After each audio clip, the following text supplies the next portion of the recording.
This video is brought to you from Learning Prakriya, questioning as the basis for learning.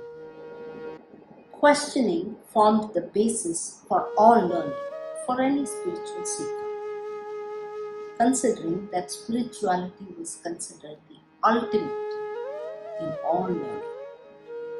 Naturally, questioning should be essential and central for any school, for any education system. What happened to it now? Where is the spirit now? Today, every scientist will tell you that all inventions and discoveries start with questions. Every inquiry starts with questions. How did Newton come up with his theories? When the apple fell on his head, he asked the question, how do objects fall? That led to the theory of gravitation and the laws of motion. Let us go through what the ancient texts say about questioning. Instances of learners raising questions in stories in the scriptures are plenty. The kinds of questions are mainly related to the perception of individuals about the world around. They are questions like, what is reality? Is what I see real, or is what I feel real? The great saint Adi Shankara asked, what is the source of light we see when we close our eyes?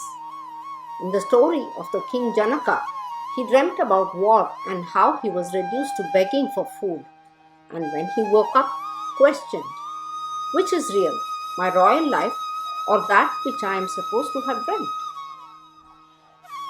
In the Mahabharata, there is a story when a yaksha in a lake expects Yudhishthir to know the answer to a set of questions. The story is a revelation that gives a glimpse of questions that test higher order faculties. Without himself asking them, Yudhishthir would not have been able to answer these questions. Let us look at them. What is swifter than the wind? The mind.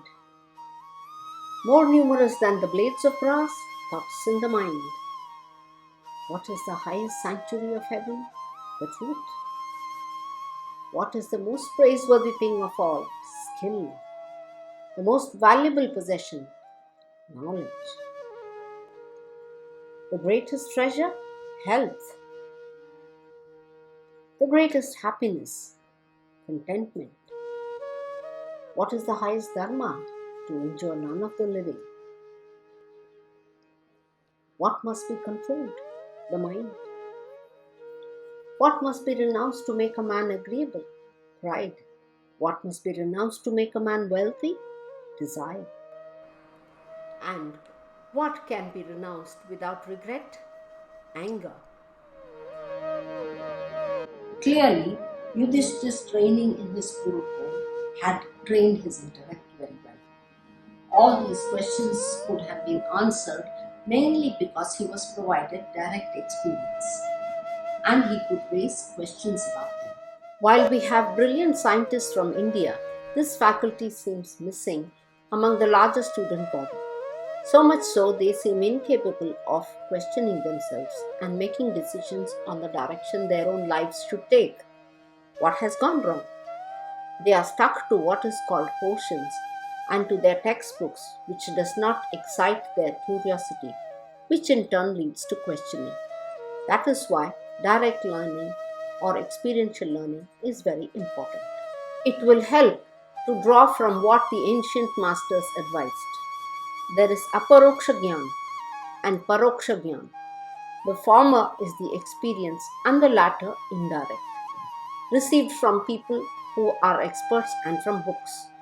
Indirect learning may be used to find answers, but the questions arise only when we go through an experience. How can we expose students to the reality in abstract concepts? The best method is to select projects that fall in that category.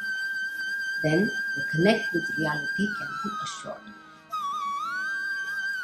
The power of direct experience cannot be understated.